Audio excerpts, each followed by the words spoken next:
Hey everybody, it's time for yet another Mathnasium monthly math movie. It's already almost it's the 2nd of September. I'm here on Labor Day, laboring away, but that's what I do. I can't really complain, but sometimes I still do. Just got back from a vacation. Guess where I went? No guess.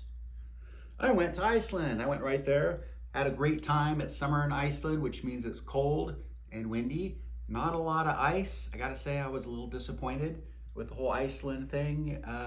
We saw some ice and we saw some ice floating by, but it wasn't a lot of ice.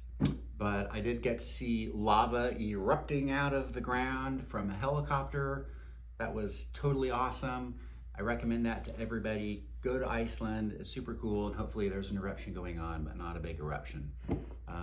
Got to go on a trip with my mom and my 3 older brothers. So it just goes to show you, even though you're 50 something, you still get to go on vacation with your family. So maybe you can look forward to that in the future. So I hope you all had a great summer. I hope you all got stories. I got some great pictures and video of lava erupting out of the earth. Super cool, amazing. Let's just jump right to it since we're already into September. We're gonna do student of the month, and I'm not gonna dance around with he, she, and pronouns and be vague. I'm just gonna jump right to it. Our student of the month is Eloise Barton. She also goes by Ellie. We're not sure if she prefers Eloise or Ellie now, but she's our student of the month. I got all sorts of great things to say. I heard all sorts of amazing things to say about Ellie. I don't get to see Ellie too much. She comes on the days I don't work. So that's too bad, but like I said, heard awesome things about Ellie from the instructors and from Jennifer. I don't have my phone because I'm shooting video, but that's where all my notes are about Ellie. She started in April, and some learning's not exactly easy for her, but she's the kind of person that kind of grits through that, and even though something's really hard for Ellie, she powers through it, and she has what's known as a growth mindset. So when something's hard, she doesn't shy away from it. She charges on and becomes a master at it. So that's exactly one of the hallmarks of a great mathlete, is that she's eager and willing to learn and enjoys the process. She started off with a pre-assessment like everybody does, and it was not an easy assessment. That's what we do on purpose.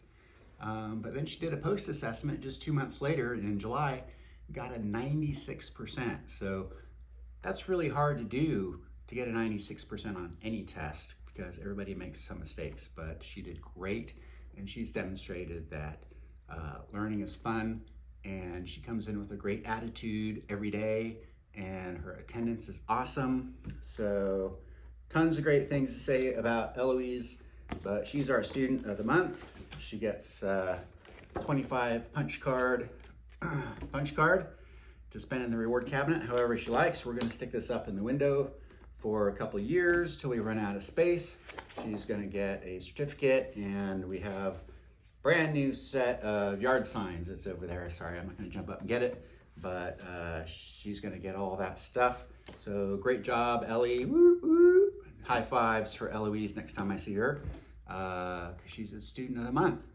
So let's move to let's do the raffle. I got my raffle bucket. The winner of the 100 for 100, because they got 100% on mastery checks. The winner's going to get this nice crisp $100 bill.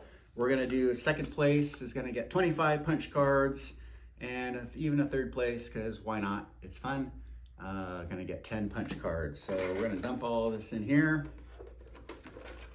And ooh, even that one too. That one counts. And let's see. We'll do that later. That's a big headache. Let me shuffle this up. So first place. Feel it. There it is right there.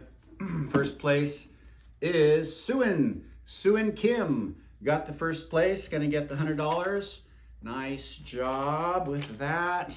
Let's do second place. Second place is gonna be 25 punch cards, And we've got Rohan Tacker. Nice work with the raffle. I hope you did a whole bunch of raffle cards to get that, or maybe you just got lucky with the one. And then third place is going to be Jay Patel. Jay Patel, 10 punch cards for you. Nice work, everybody. I'm gonna keep all those nice and straight. And we're gonna dump that right there. And we're gonna move on because it's Labor Day. So I gotta get through this. Let's do fun calendar. So we just finished summer and those calendars were jam-packed full of stuff. We're back in school, so not so many little things to do during the week and such, but we're gonna have coming up in September Logic Links, which is every year or two. We do Logic Links. It's a center activity that's going to be kind of in the back of the room, and you just do it on your game time or whenever you want. It's a logic puzzles, but we're all going to be kind of working toward a goal there. Got Various Things High Five Day. October, we're going to do a 24 challenge again like we did last year. That's super fun game we can play. We're going to have Spooky Day. We're going to have a movie night where we're going to play Hotel Transylvania, number 2. The week before Halloween, and then Halloween, of course, is there on the last day of October. We're going to be closing a little early on Halloween because everybody wants to go out and go trick-or-treating. November coming up. The big thing that we do November is, and I'll talk about this later as we come up, but we're going to do a charity drive. So the reward cabinet's going to get replaced with a charity cabinet, so to speak, and we're going to encourage everybody to do that. We're going to have a bingo day, and Thanksgiving, of course, gobble gobble. And then coming up in December, we're gonna have Hot Chocolate Challenge. So make sure I got that right. Actually, the Hot Chocolate, it's the Mastery Check Challenge is gonna be the whole month of November, but the actual Hot Chocolate Day is gonna be over here in the first day of December. And then we got Christmas stuff going on and Christmas break and all that's a lot of fun stuff. So check out your fun calendars. They should be printed out by the front door. And let's move on. Let's do the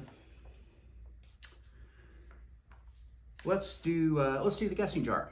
So the guessing jar this month was a nice huge jar of Skittles. These are edible, but they're sugar, so poison. I wouldn't recommend you eat it, but you can if you want. Share this with your friend. The total amount in the jar this time was 678, and they were double counted, so we're pretty sure about that. And we had 2 people super close. I'm gonna just give a shout out right here to Casey Allen, who guessed 672. That's only 6 away from 678, but he got literally one-upped by Cameron Chong, who guessed 673. So he was only 5 away from the total. So Cameron Chong, you did a great job with the estimating. And there's the histogram showing kind of where people were guessing. Again, a lot of people guess kind of low. Most people guess a little bit low. And then a few people guess really high. And that brings your average up pretty close. So as a group, the group guessing, estimating is pretty good, but not as good as Cameron and Casey. But Cameron's the winner. He gets the Skittles. Have fun with that. And I think I just have one more thing to do, and that is not really the number of the month. It's not really a math weirdness, but this is something that I just happened to see in a magazine article recently, and I'm pretty sure I saw this when I was a kid in a magazine that I still read, Scientific American. So it's a math pattern with numbers. Actually, I'm gonna take it back. It's not really a math pattern, but I'm gonna just put this on up here like this. Go ahead and freeze it if you want to think about it. I'm not gonna tell you what the answer is. Maybe I'll put it in the comments of the video so you can look if you want. But this is a pattern. It starts with 1, and it goes 1, 1, and then it goes 2, 1, then it goes 1, 2, 1, 1, and then it goes 1, 1, 1, 2, 2, 1, and then a 3 pops up, and it goes on and on. It's a very systematic pattern, but I challenge you to try to figure it out without Googling it, because it's really hard kind of pattern to figure out. And my hint, the big hint I'm going to give you is to try to describe out loud what you see on each line. And that might help you. And I like this because it's a verbal thing. It has to do more with words than with actual numbers. And we try to emphasize learning math in different ways with tactile things, with manipulatives, but we also encourage people to talk about what's going on in their head and listen to what people are saying, to understand math, not just by looking at numbers and writing numbers on a page, but also talking about it. So I really like this because it looks like a math sequence, a math pattern, but it's not really math once you figure it out. So take a look at that. If you want to look in the comments, I'll try to put the answer down there in the comments, but it's pretty cool. Okay, and that's it. Jennifer just came in to pick me up.